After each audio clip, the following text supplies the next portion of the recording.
les hommes, les femmes, est-ce qu'on est censé être ennemis? Est-ce qu'on est censé devenir de Mars, de Vénus?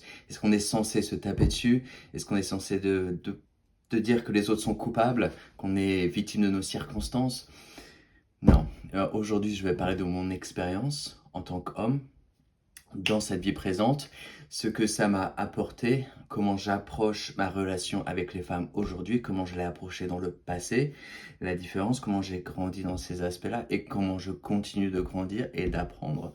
On est là pour avoir cette expérience terrestre, cette expérience de vie et en ressortir grandi. Je vais commencer par parler de la différence entre le féminin divin et le féminin le masculin divin. Le féminin, l'énergie divine féminine, est une énergie qui est l'amour inconditionnel, de partage, de compassion, de donner et particulièrement de recevoir les énergies, de les intégrer. Les femmes sont réceptives beaucoup plus que les hommes et ont donc cette capacité de recevoir des informations cosmiques. L'énergie masculine divine est une énergie à l'opposé qui est plus dans l'action, dans donner, dans accomplir des choses, avoir des projets, protéger, garder l'espace sacré protégé, de faire en sorte que la famille, la femme, les enfants, la tribu est protégée. Mais effectivement, comme je disais, de d'accomplir des choses, d'avoir cette force d'action. Voilà. Donc il y a une complémentarité dans ces deux énergies-là, et chaque personne, homme ou femme, a ces deux énergies au sein d'elle-même. Cette énergie masculine, féminine. Je suis un homme dans cette incarnation-là, mais j'ai également une énergie féminine qui est tout aussi présente, tout aussi importante. Et j'ai appris effectivement à intégrer ces deux aspects-là et avoir une balance naturelle entre ces deux aspects-là.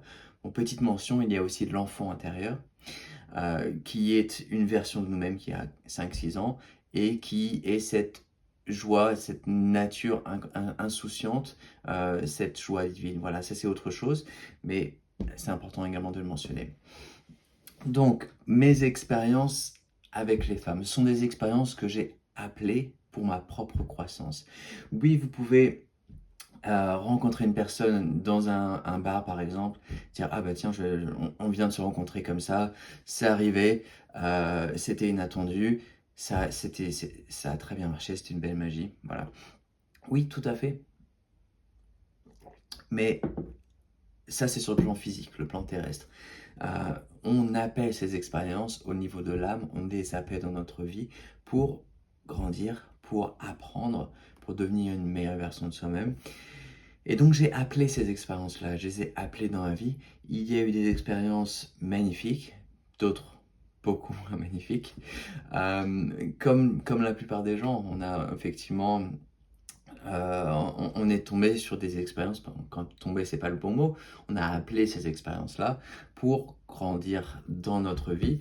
Et effectivement, j'en suis ressorti extrêmement grandi.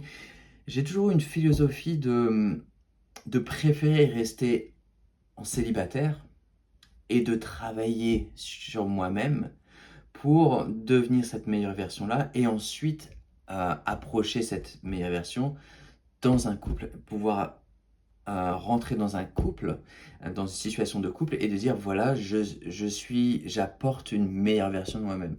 Ça, c'est ma propre optique, c'est comme ça que j'ai approché les choses. Principalement, je continue de le faire, alors qu'il y a des personnes qui préfèrent rester en couple tout le temps, changer de couple, hop, rentrer dans un autre couple, parce que c'est comme ça qu'elles elles apprennent à grandir plus vite, parce qu'effectivement, quand on est dans un couple, il y a cet aspect miroir où il y a une personne qui est constamment ou très souvent à nos côtés et qui fait ressortir nos aspects intimes, nos défauts, comme on dit. Et ça nous permet, effectivement, ces aspects-là permettent de guérir de voir ressortir ces aspects-là, permet de voir qu'ils sont présents et de les guérir, de les transmuter, de faire en sorte qu'ils soient relâchés ou soient changés en quelque chose de mieux.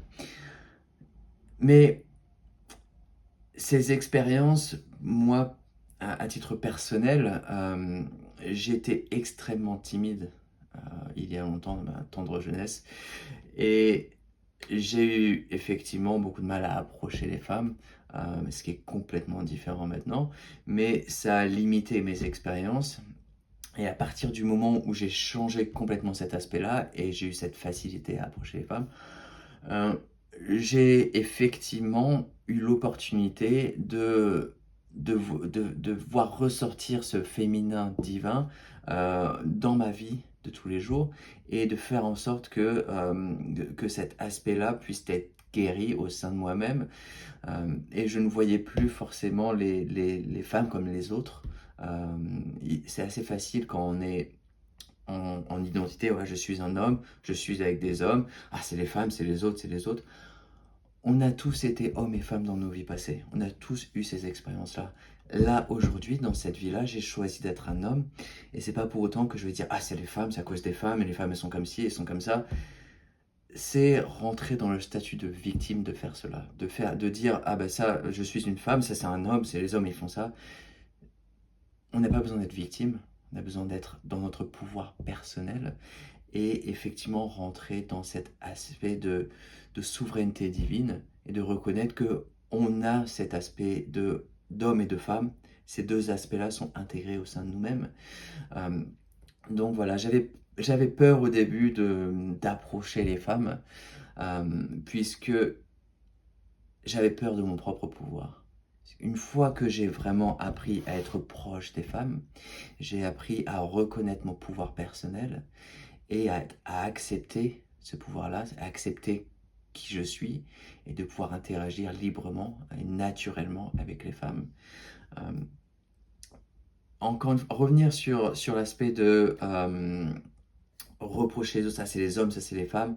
Quand on est dans une relation de couple, ça arrive effectivement d'avoir des disputes, pardon, et ça arrive de reprocher les autres, de dire ah non ça c'est moi qui ai raison, c'est comme si ne pas chercher à avoir le dernier mot, c'est vraiment vraiment recommandé de reconnaître que on est dans un aspect de co-création, que l'autre personne peut avoir tort, mais parfois ça peut être vous qui avez tort, et d'avoir le courage et la vulnérabilité de reconnaître que ah oui je me suis trompé, j'ai merdé, vraiment je suis désolé, j'apprends de cette situation-là et ça ne recommencera plus. Je reconnais ma culpabilité. Voilà. D'avoir le courage de faire ça va énormément vous aider dans votre relation de couple. Pas seulement de couple, mais aussi à titre de relation de travail, relation d'amitié. Ça impacte beaucoup d'autres aspects et comme je disais, de ne pas chercher à dire voilà, ça c'est coupable, les femmes sont coupables ou les hommes sont coupables, les hommes sont mal foutus, les femmes sont mal foutues. Non, non.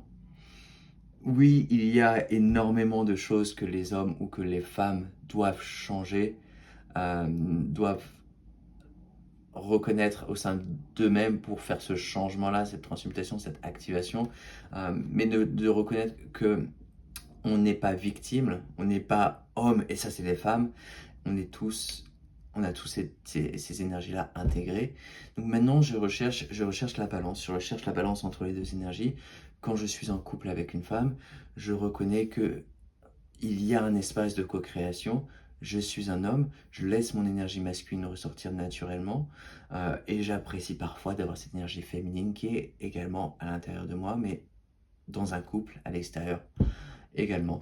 Euh, et en tant que homme, je reconnais effectivement que je suis capable de célébrer et j'apprécie de célébrer, de vénérer et d'adorer cette énergie féminine, euh, d'avoir un amour profond pour les femmes et de faire en sorte que cet amour-là intègre cet aspect de co-création et pour autant que je ne rentre pas dans le mode de serviteur, que je reconnais mon propre pouvoir. Il est possible de célébrer et de vénérer une femme ou à l'opposé quand on est une femme, un homme, tout en gardant cette souveraineté personnelle, ce pouvoir personnel.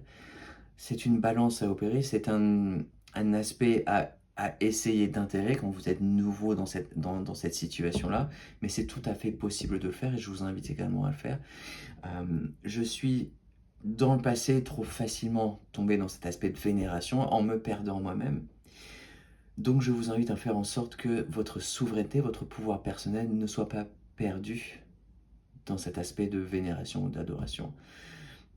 Donc voilà, maintenant je reconnais qu'effectivement je peux grandir tout seul, mais j'ai cette préférence d'être en couple pour permettre de grandir encore plus vite, d'avoir un aspect de co-création. Parce que quand vous êtes proche et que vous êtes extrêmement proche avec une personne, que vous êtes souvent ensemble, il y a beaucoup de choses qui vont ressortir pour le bien ou pour le mal, et ça va vous permettre de les voir, de voir ces aspects au sein de vous-même, parce que tout est un miroir de vous-même, et de voir ces aspects-là va vous permettre effectivement de choisir de les guérir, de choisir de ne pas rentrer en mode victime, de ah merde j'ai fait ça, ah je suis comme ça, c'est foutu, non, de choisir d'être dans le pouvoir de changer les choses, de transfigurer, de transformer, transmuter, guérir ces aspects au sein de vous-même pour approcher cette relation avec homme ou femme d'une meilleure façon. Voilà.